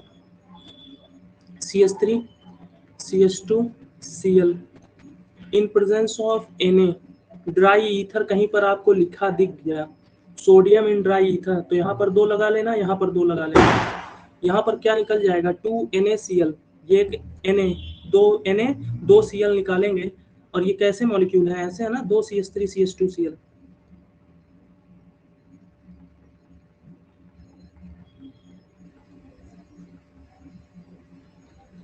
एक Na यहाँ से Cl निकाल लिया, एक Na यहाँ से Cl निकाल लिया, तो ये दोनों मिलके क्या निकाल लिए? NaCl। अब ये दोनों बच गए, ये आपस में जुड़ जाएंगे and they will form CH3 CH2 CH2 CH3। This reaction is called Wurtz reaction. और जो कंपाउंड बना वो क्या हुआ? Higher alkane, higher alkane having 2 times the carbon as compared to reactant। Reactant में जितने कार्बन थे उसके कितने कार्बन होंगे? दुगने। जैसे अगर आपसे कोई पूछ ले कि बताओ बेटा हेक्सेन कैसे बनाओगे वुड्स रिएक्शन करा के, क्या बनाना है? हेक्सेन। हेक्सेन में कितने कार्बन होते हैं? हेक्सेन में कितने कार्बन होते हैं? 6। तो हम लोग क्या यूज करेंगे? CH3 CH2 CH2। चाहे Cl यूज कर लो, चाहे Br यूज कर लो, चाहे I यूज कर लो।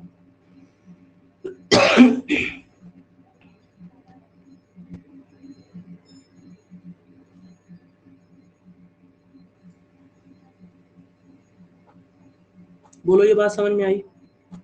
बोलो ये बात समझ में आई सभी को? अब यहाँ पर नोट लिखो।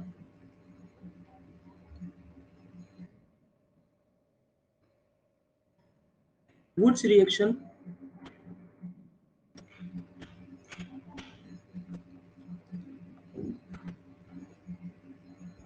is used for the preparation of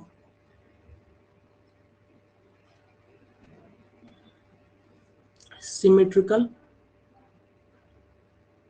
alkane।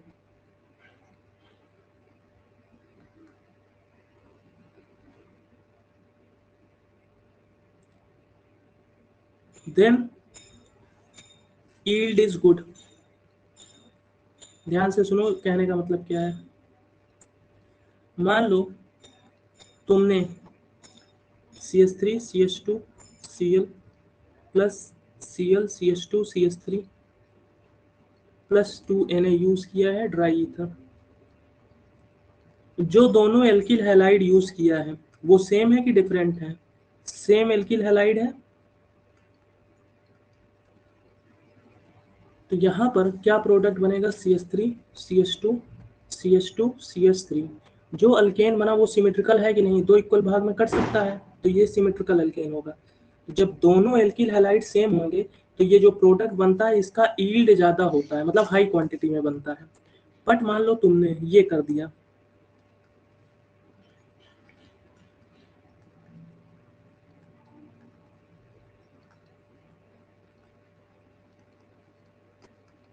अब एल्किल हैलाइड सेम नहीं है, अब एल्किल हैलाइड सेम नहीं है, तो ध्यान से सुनिएगा, अब एल्किल हैलाइड सेम नहीं है। अब देखो, तुम जब रिएक्शन करते हो तो 2-3 मॉलिक्यूल तो करते नहीं, लाखों मॉलिक्यूल लेके चलते हो। कितने मॉलिक्यूल? लाखों मॉलिक्यूल। मैं सिर्फ आपको एक एग्जांपल के लिए मैं 4 मॉलिक्यूल मान रहा हूँ कि मान लो 4 मॉलिक्यूल मैंने लिया है। वैसे तो रिएक्शन में कितने मॉलिक्यूल होंगे? लाखों होंगे। मान लो हमने 4, मैं एक एग्जांपल आपको दे रहा हूँ, 4 Cl, और ऐसे लाखों क्या होंगे Na, हम 8 Na मान के चल रहे हैं, ठीक है। तो देखो क्या क्या पॉसिबिलिटी है।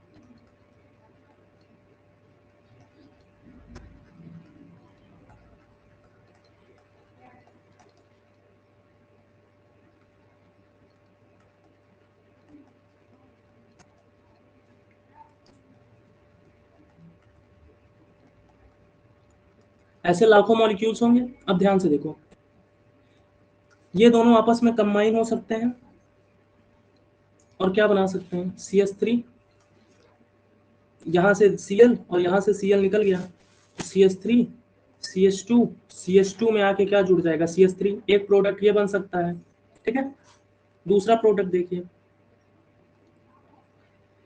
इन दोनों को रिएक्ट करने का टाइम नहीं मिला, ये दोनों आपस में रिएक्ट कर गए, 2 Na आया, एक Na ने यहाँ से Cl निकाला, एक यहाँ से निकाला, तब आपको क्या मिल जाएगा, CH3, सिंगल बॉन्ड CH3, ठीक। ये दोनों आपस में रिएक्ट कर गए, 2 Na आए, 2 Cl यहाँ से निकाल ले गए, तो आपको क्या मिलेगा, CH3, CH2, CH2, CH2, CH2, CH3, कितने प्रोडक्ट मिल गए, ओवरऑल 3 प्रोडक्ट। तो यहाँ पर क्या मिलेंगे, मिक्सचर ऑफ प्रोडक्ट मिलेंगे। और चूंकि ये सभी हेलो एल्केन है, सभी क्या है, अल्केन, तो इनका बॉइलिंग और मेल्टिंग पॉइंट नियरली क्या होगा, लगभग क्या होगा, बराबर ही होगा, तो इसको सेपरेट आउट नहीं कर सकते। तो अगर आप लोग डिफरेंट एल्किल हैलाइड लोगे तो मिक्सचर ऑफ प्रोडक्ट मिलेंगे, और ये मिक्सचर ऑफ प्रोडक्ट आपके किसी काम के नहीं होंगे। तो यहाँ पर सिर्फ और हम सिर्फ क्या बनाने के लिए यूज करते हैं, सिमेट्रिकल अल्केन। मतलब सिमेट्रिकल अल्केन कब बनेगा, जब दोनों एल्किल हैलाइड क्या हो, सेम। बट अगर एल्किल हैलाइड आप लोग डिफरेंट ले रहे हो तो डिफरेंट तरीके के प्रोडक्ट बनेंगे, जिनका बॉइलिंग और मेल्टिंग पॉइंट सेम होगा, उसको अलग आप नहीं कर पाएंगे। कितने लोग को ये बात समझ में आ गई, कितने लोग को ये बात समझ में आ गई, ठीक है। वुड्स रिएक्शन समझ में आया। मीथेन कहाँ बन रहा है बेटा, सर इस रिएक्शन से मीथेन प्रोडक्ट कैसे बनेगा, मीथेन मैंने कहाँ बनाया है, इसमें मीथेन कब बनेगा, इससे मीथेन कभी नहीं बनता। तो आप कह रही हैं, चलिए सौम्या जी आपकी भी डाउट समझा देते हैं।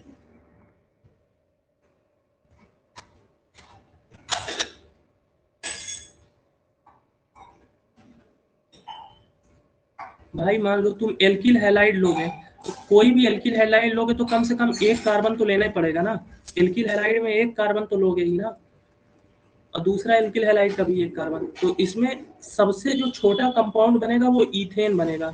इस रिएक्शन में हम लोग कभी भी मीथेन नहीं बना सकते, methane can not be prepared by, क्योंकि मीथेन में कितने कार्बन होते हैं, एक। Methane can not be prepared by Wurtz reaction. तो कहीं पर तुमको ये रिएक्शन दिख जाए,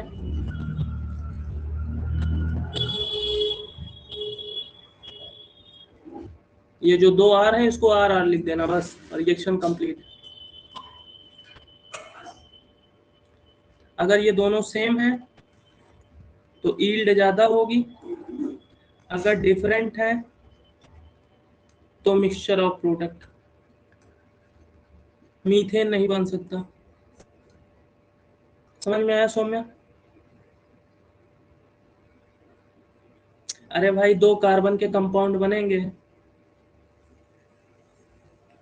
यहाँ तक क्लियर है, मीथेन नहीं बना सकते इससे। कम से कम मतलब सबसे छोटा एल्किल हैलाइड क्या लिख सकते हो, मेथिल क्लोराइड। तो जब 2 मेथिल क्लोराइड होंगे तो वो ईथेन, मतलब पहला प्रोडक्ट जो बन सकता है वो ईथेन बन सकता है, मीथेन कभी नहीं बन सकता इस रिएक्शन में, क्योंकि कम से कम 2 कार्बन तो होगा ही, प्रोडक्ट कभी बन ही नहीं सकता, क्योंकि कपलिंग हो रही है। तो कपलिंग होगी तो सबसे कम कपलिंग कितने की हो सकती है, 2 कार्बन की। इतनी बात सबको सूझ गई। चले आगे बढ़े, जी बताइए, कोई पूछ रहा है कुछ, कोई पूछ रहा है। चलिए रिएक्शन विद जिंक देख लीजिए,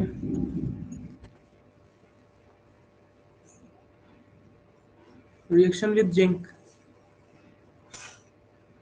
वही रिएक्शन होगा RX प्लस ZN। सोडियम की वैलेंसी कितनी थी? 1। तो यहाँ पर एल्किल हैलाइड कितने रिएक्ट कर रहे थे? 2। अब जिंक में भी कितने, जिंक की वैलेंसी 2 है, तो इससे कितने एल्किल हैलाइड रिएक्ट करेंगे? 2। वही डिक्टो वही रिएक्शन है। यहाँ पर आपका क्या बनेगा? R जुड़ जाएंगे, यहाँ पर ZN होगा, ZN क्या करेगा? एक एक्स यहाँ से ले लेगा, एक एक्स यहाँ से लेगा, ZnX2 बन जाएगा। डिक्टो वही रिएक्शन है, मगर इसे वुड्स रिएक्शन नहीं बोलेंगे। This reaction will not be called as Wurtz reaction. Wurtz तब कहेंगे जब सोडियम होगा। रिएक्शन विद जिंक में बस इतना याद रखना है, एक एग्जांपल ऐसे ही लिखना हो तो लिख लो, CH3CH2Cl प्लस ZN। ZN की वैलेंसी 2 है, तो 2 मॉलिक्यूल के साथ रिएक्ट करेगा CH3CH2Cl। जिंक क्या करेगा? एक Cl यहाँ से उठाएगा और एक यहाँ से उठाएगा, इट विल फॉर्म ZnCl2, और बाकी मॉलिक्यूल आपस में कंबाइन कर जाएंगे and you will get CH2 CH3 CH2 CH2 CH3। बस याद रखना रिएक्शन में क्या यूज करोगे? Dry ether. ड्राई ईथर इसलिए यूज करते हैं कि जो कंपाउंड बने और ये जो बना प्रोडक्ट, ये दोनों स्टेबल रहे, फिर से एक दूसरे के साथ रिएक्ट ना कर ले। ड्राई ईथर क्या करता है? जो प्रोडक्ट बने होते हैं उनको स्टेबलाइज करके रखता है कि फिर से रिएक्ट ना कर डाले।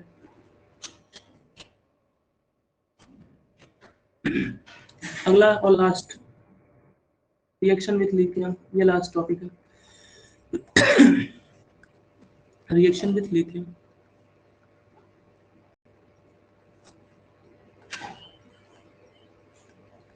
Reaction with lithium. यहाँ पर ध्यान से सुन लीजिए,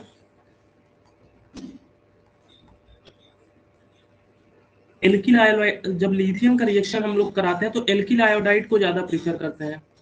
अगर लिथियम से रिएक्शन कराना है तो we prefer alkyl iodide mode.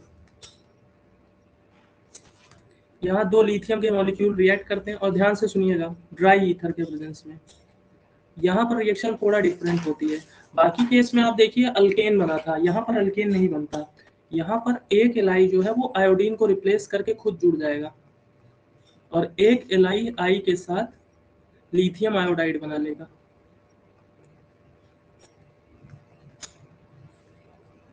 देखो जब ग्रिग्नेट रिएजेंट का रिएक्शन कराए थे, सॉरी, जब एल्किल हैलाइड का रिएक्शन ग्रिग्नार्ड रिएजेंट से कराए, तो सॉरी मैग्नीशियम से कराया, तो मैग्नीशियम बीच में चला गया था, तो मॉइस्चर से रिएक्ट करके अल्केन बनाया।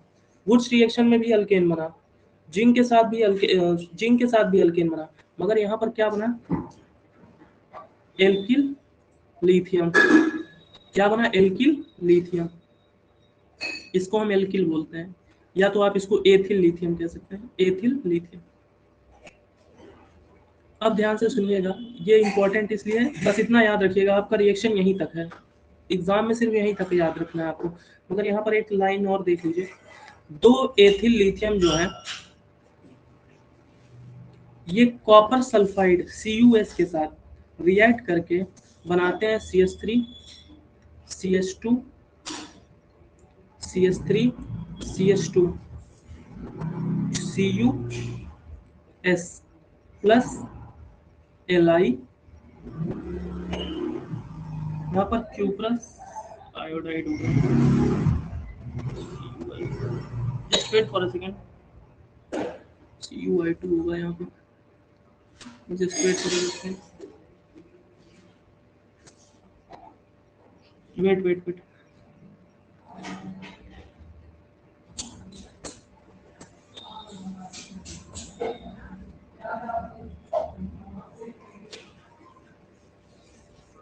तो ये जो क्यूप्रस होगा, इसे हम लोग बोलते हैं गिलमैन रिएजेंट। याद रखना, इतना इंपॉर्टेंट नहीं है। गिलमैन रिएजेंट में आगे आपको कहीं पर पढ़ाऊंगा, ये जरूरी है। गिलमैन रिएजेंट बस याद रखना, गिलमैन रिएजेंट। इसको एक बार मैं और रिवाइज करा दे रहा हूँ, ध्यान से देखो, पहले इतना देख लो आप लोग जो लिखाया हूँ, इतना तो याद ही रखना।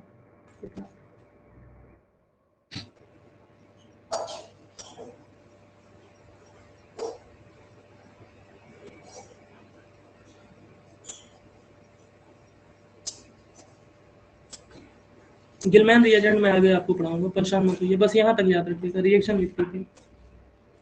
आगे पढ़ाऊंगा, बस गिलमैन रिएजेंट नाम याद रखना होगा। और गिलमैन रिएजेंट का यूज हम लोग किस रिएक्शन में करेंगे? कोरी हाउस सिंथेसिस, अल्केन बनाने के लिए यूज करते हैं कोरी हाउस सिंथेसिस,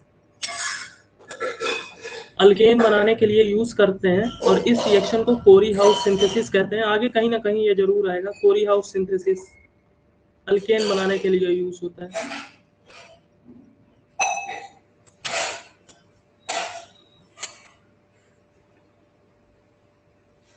यहां तक समझ में आया कि नहीं? ऊपर वाला समझ में आया कि नहीं? यहां तक समझ में आया? यहां तक समझ जी, यहां तक समझ में आया? ऊपर वाला रिएक्शन बस उतना ही याद करना है आपको, बस उतना समझिए, उतना ही जरूरी है, नीचे वाला छोड़ दीजिए, क्योंकि अल्केन चैप्टर आपके सिलेबस का पार्ट तो है नहीं कि आपको टेंशन लेनी है।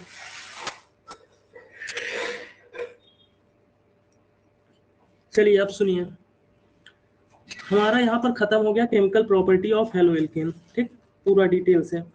अब कल की क्लास में हम लोग पढ़ेंगे chemical property of hello arene. ये ज्यादा टाइम नहीं लेगा, chemical property of hello arene मुश्किल से 2 या 3 क्लास में खत्म हो जाएगा, मुश्किल से 2 या 3 क्लास। मुझे तो लग रहा है ये शायद कल ही ना खत्म हो जाएगा, नहीं 3 क्लास लगेगा chemical property of hello arene. इसमें भी बेटा कोरी हाउस सिंथेसिस से इथेन नहीं बना सकते, इसमें नहीं बनेगा मीथेन। रिडक्शन और डिहाइड्रो हेलोजिनेशन, बेटा ये समझ में नहीं आ पूछ क्या रहे हैं? रिडक्शन और डिहाइड्रो हेलोजिनेशन अभी ये बचा है क्या?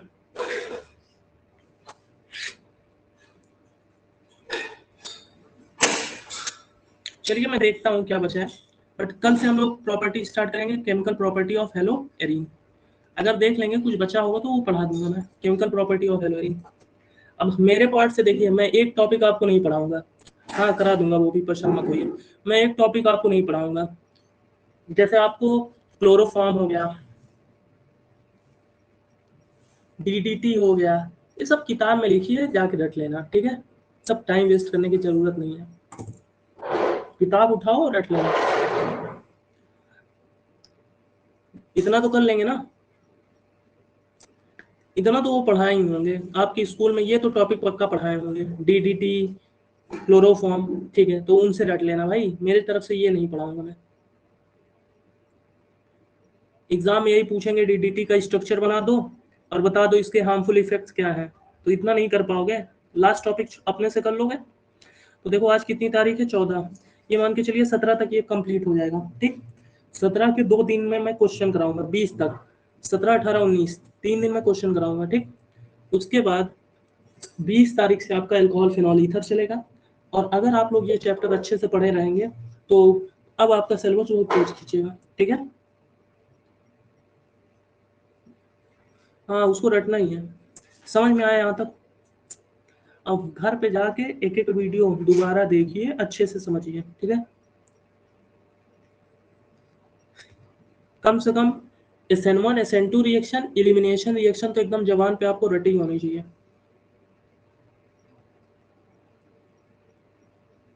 कुछ समझ में आने लगा केमिस्ट्री? कुछ समझ में आने लगा पहले से? अब तो रट नहीं रहा है। अपने क्लासमेट्स को बता दीजिएगा कि क्या कहते हैं, अल्कोहल फिनॉल 20 तारीख से ये स्टार्ट होगा, जिनको पढ़ना है पढ़ लीजिए, नहीं तो अगले साल मुझे से पढ़ेंगे, मुझे पता है, जब कंपार्टमेंट लगेगा ना, या तो अब की ही पढ़ लें पास हो जाए, नहीं तो एक ना एक दिन पढ़ना ही है उनको। एक साल की फीस अगर दे के नहीं पढ़ेंगे तो अगली साल बुद्धि खुलेगी, ठीक? Thank you, leave the class, thank you everyone.